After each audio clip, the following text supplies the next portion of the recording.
This is like the video to just get this conversation started. Hey guys, what's going on? Today I'm going to be talking to you about how to live without low back pain, okay? So we're gonna cover specifically the lower back because that is very much my specialty as a trainer. Let's do it! We're going to start our series of videos. Hopefully this is the first of many to come and you guys are like, I'm digging this and I can like do more. And if this is like a complete flop, you know, I might still do more. There's no telling. Let's get started. Number one, do not, I repeat, do not be a douchebag.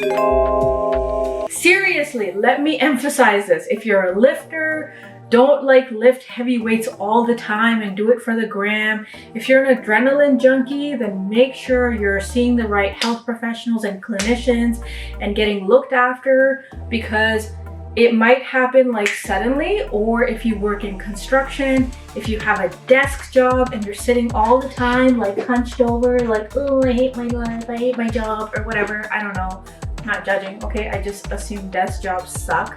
So don't do things like that. Be intelligent, learn how to lift properly, get a trainer, get a coach, learn proper lifting. But don't worry, we will cover a lot of this in these videos to come. Okay, so that's like the most important thing. Now, when I say this, understand that is exactly what got me in the situation. It left me incapable of moving, of running, lifting for over a year, and it was horrible. It was just utter stupidity, okay? I went to India and I was like riding or driving like this two-wheeler Vespa e-bike things, and I was turning at a roundabout and I got hit by two cars. I wasn't wearing a helmet. My face like slammed down on the road. It dragged for a couple meters. It was completely split open. My jaw was broken. It was horrible, and it wasn't until a little bit of time later that I just found myself incapable of like moving and like I couldn't do anything. And then when I went and had MRIs done and scans done, they were like, how did you not get scanned and tested at, you know, the time of this accident? And I was like, I don't know, I'm not the, like, I didn't know what was going on, okay? So after that happened, I went to like a whole bunch of doctors and clinicians and physios and chiros and massage therapists, and everybody was like, yeah, this is it, you're gonna be in a wheelchair, life is over, the end, forget about it. And I was like, you forget about it. Because for me, like, that was not an option. Like, I cried my heart out. I had a horrible few months, but then I was like, if nobody's gonna help me, I'm gonna help myself. And that's what I try and teach all of you guys who message me, like, really learn to help yourself, because that's the one person who's really gonna give a fuck about you more than anybody else. Number two, now that you've done the thing, you did the stupidity, okay? Or maybe you were intelligent and you just got hurt by somebody else's stupidity and your spine is injured. I wanna just get you to understand a little bit about what could have happened to cause the lower back injury. I have created a very professional apparatus to explain the spine. So imagine this rice cake and this rice cake being two of the vertebrae of your lower back. So imagine this is like the disc, which is everywhere, but for demonstration purposes, it's just here. You know, like how McDonald's or burger places only put stuff on one side to take a really cool photo?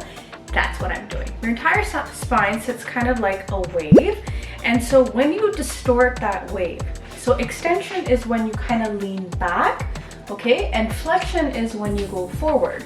So constant flexion will take a spine that might be sitting like this and push it like that. Do you see how that jam is pushing out now?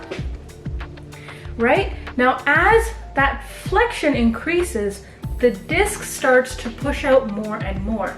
Sometimes the injury is very small and it heals, and then that jam can kind of go back in a little bit, okay? So when that injury is a little bit, it'll push into the nerve and it can cause either sciatic pain, which is extreme fucking pain, or it can be where it might push into like the QL, which is the quadratus lumborum, which is very similar, and it runs down like the same path as the sciatic nerve, which can also be on the left side, but the sciatic nerve is only on your right side. Now, when you keep pushing and pushing and pushing, and that jam completely comes out, there's no way you can bring it back in. It's gone, okay?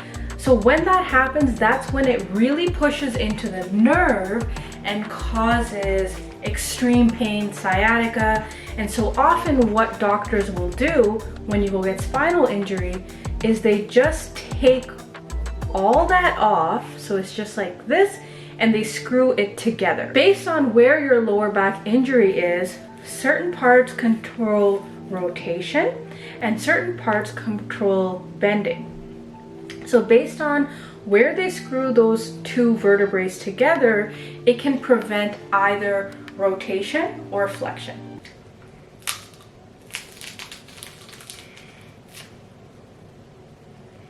I really don't like this. Now that you understand a little bit about the lumbar injury, you have to understand that this is also going to affect other parts of your body.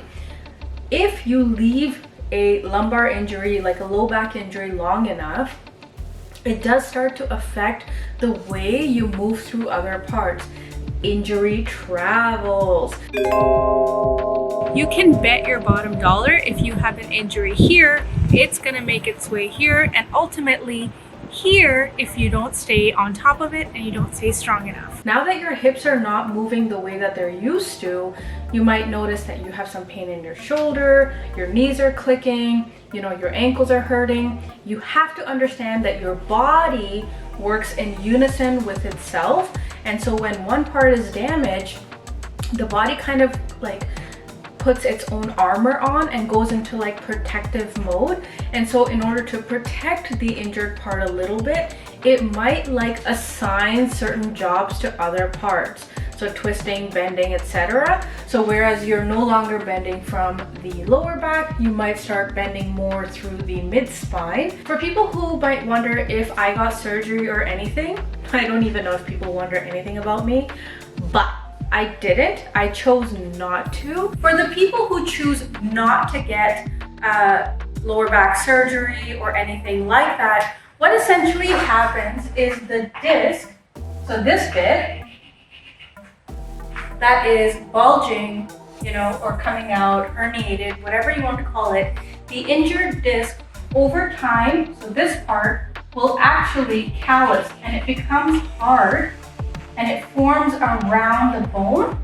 And so it no longer is like this jelly-like substance that is protruding. It just almost becomes a part of the skeletal structure.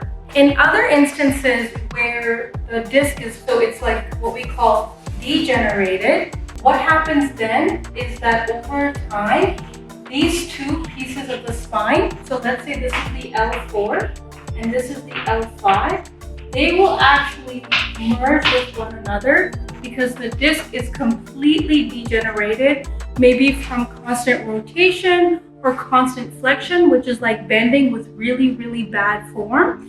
And when you do constant rotation and constant flexion together, such as golfers, hockey players, someone who works in a factory and is picking things up from the floor and putting it somewhere else, so they're twisting and they're bending at the same time. These two are very much the possibility of what can occur if you don't get surgery. I decided to trust myself more, and that's when I started reaching out to chiropractors and doctors and biomechanists and other athletes who had been injured and coaches and stuff like that.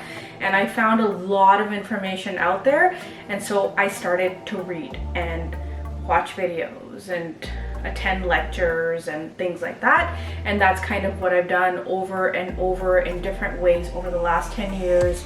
Gotten to work with a lot of really cool, very intelligent people. Yeah. Number 4. This is probably like the one that you guys probably care about the most because everybody's like, just get to the point, okay? So now you have to change the way you live. You can't just like sleep however you want. You can't just like put your shoes on or shave your legs as you were used to doing.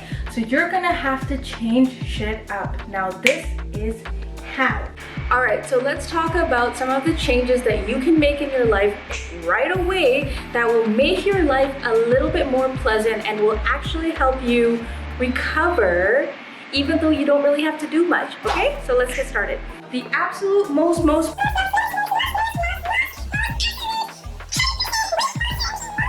important thing, which is very important, is learning how to breathe when it comes to your back injury. There's different kinds of breathing. So there's the short breath, which goes into your chest, often what you feel when you're going up and down stairs and you're like, then there is the longer breath, which kind of goes into the belly, and that's when you go and do yoga or you're meditating, where it's and you feel that belly rise and fall, rise and fall. When it comes to actually strengthening your core, you have to incorporate something into your life called bracing. Bracing essentially means you are breathing into your diaphragm, so it should be going into your rib cage. Now, when you do that, it almost creates like this protective internal corset around your core, and it really keeps it stable and it helps to prevent further injury. How do you brace? Very simple, okay? When you breathe in, you wanna feel that breath go into your rib cage. So take your hands, squeeze your rib cage as hard as you can, and then breathe. Your body will almost like set up this protective mechanism and it will feel something happening, so it will fight back and breathe right into it. If you don't wanna do that, just put your hands here, really focus, and try and breathe right into your diaphragm, okay? So you wanna the way to breathe into your diaphragm is you almost wanna breathe in like you're breathing in through a straw. Do you get it? You wanna incorporate this when you're walking, when you're sitting, when you're standing, when you're shitting, when you're shaving, when you're showering, when you're cooking, when you're training, when you're lifting. Doesn't matter what you're doing. This one simple yet very important thing is going to be one of the most crucial elements that's going to take you from pain to strength, okay? So you have to incorporate that principle in everything I'm talking about and more. If you have a hard time bracing or you just can't remember, take a little ribbon, lightly tie it around your rib cage, make yourself a little present, and every now and then try and actively breathe into that ribbon. Okay, don't tie it so tight that you end up with like marks or something, just like a gentle little sweet reminder. A gift to yourself. Okay, cool, all right, that's it. Okay, so ideally, you want to have a standing desk. So if you have a standing desk, all you need is a little stool. Like this is all I have. I got it at Canadian Tire for 10 bucks. It folds up, it opens up. It's pretty fucking cool, right? So you want the stool to be about the height of like your mid shin or under the knee. You don't want it to be too high, okay? So all you have to do is you have to stand in the Captain Morgan's pose. So what that means is you're going to distribute your weight very evenly over both your feet, but you're gonna put one on the stool and then you work. When you are doing this, make sure you're not like leaning one hip to the side. You know what I'm saying? So make sure you're standing nice and straight, and then once you get tired, you can switch to the other side. Also, don't like hyperextend that knee, which means like straighten it so much because it will load this hip in a very bad way, and you don't want that, okay? Captain Morgan's pose for standing at your desk, okay? You wanna use this when you're brushing your teeth, when you're washing your face, when you're like, anytime you're standing for more than like a minute, you wanna do this, whatever it might be. Got it? Let's say you don't have a standing desk, okay? And you have to sit for work. You need to make sure you're sitting properly. So when you sit, you wanna brace and then sit nice and straight at work as opposed to like this. Like no amount of pillows and lumbar support and $300 chair is going to do the trick for you. Ultimately, Your body has to do the thing, and you have to be actively aware of incorporating a good posture in your routine. And then get the job done. Okay? Now let's say you have to put your shoes on. My shoes are already on, so let's say I have to take them off, okay? Instead of like, don't do that. Cross that leg over your knee, and this actually helps to stretch out your bum. Angle over like the knee area, and then remove. Ta-da! Now let's say you want to put your shoe back on. You go like this, and you slip it on. No pain. By the way, you can also use that principle for putting your sock on, applying your nail polish. Be versatile, man. Be versatile. Just use your imagination, go crazy. Use this for all the things you wish to use it for. For those of you who like to shave their legs, okay, because some of us don't have a choice, get a stool in your shower. Put that stool up, foot on there. You're gonna bend over, so push that hip back, and then just do and get ready for your date or whatever you shave your legs for, I don't know. This is also a very, very handy tool if you have to tie your shoelaces. You can use the chair method, for example, sitting and putting your shoes on, but this little twisting action to tie your shoes is not the best, most comfortable thing. So you get your shoe on, step on here, stand up, throw that ass back, tie them, Bob's your uncle. Let's say in this moment right now, you want to be standing, you don't have a stool, you don't know what to do. You can always adopt a very simple principle when you're standing in line, you're at a grocery store, which is stand like a bouncer. Spread your feet out, cross your arms over, and just stand straight. Make sure you brace. Boom. Your weight is nice and evenly distributed. Your hips are not getting like all wonky and in pain. Squeeze your glutes, so don't stick your ass out, because when you do that, it puts a lot of load in your lower back. For those of us who have hyperextension, okay, me, I have hyperextension, which means my ass and my belly just like to just push out this opposite direction, which puts a lot of load on my lower back. And trust me, my body did not like that after my injury. Men and women, okay, when you're standing and you feel your ass sticking out, you feel that weight in your lower back, stand like this and just squeeze your ass cheeks together, and that will put your pelvis in a more stable position. Imagine you're just trying to hold in a fart the whole time. That's it, just the whole time, hold in that fart. So last but not least, how do you sleep when you have low back pain? Like, what are you supposed to do? I'm going to tell you. Okay, so I've created my makeshift bed. Ideally, you want to sleep on a hard surface. So you should have a hard mattress. If your mattress is too soft, or you sleep on a futon, maybe just put a yoga mat on the floor. That's exactly what I did for 3-4 months. Zero regrets. And most ideally, you want to be sleeping on your back, and I'm going to demonstrate that to you. For sleeping on your back, you want a relatively low pillow or no pillow at all, and you're going to sleep right on your back, and you're going to open up those arms so it allows your chest to open up. Now, this is actually really, really good because it allows gravity to help with the spinal decompression, and it actually helps you recover as you sleep. Winning! Isn't that awesome? Let gravity be your friend for a change, you know what I'm saying? It's not your friend when it comes to aging, but it could be your friend when it comes to recovering. Lay on your back like that, legs down, arms open. If you don't want to lay on your back and you prefer to be a side sleeper, just make sure you get the right pillow as a side sleeper. You're just gonna have to test them out and see the one that's ideal for you. Basically, when you're sleeping on your side, your head shouldn't be like this or like this, because that's gonna put strain on your neck, and that's just not going to help your body out at all. So you want a pillow that allows your head to stay in this position. You're gonna need a lot of pillows. This is going to be my pillow for demonstration purposes only. please get a normal pillow, not something this high. What you're going to do if you are a side sleeper, you put one leg down straight, you put your head on this pillow, like that. Bring the other pillow close to you. And you're going to put your knee on there. Your arm can either extend out or bend it, and you sleep like this.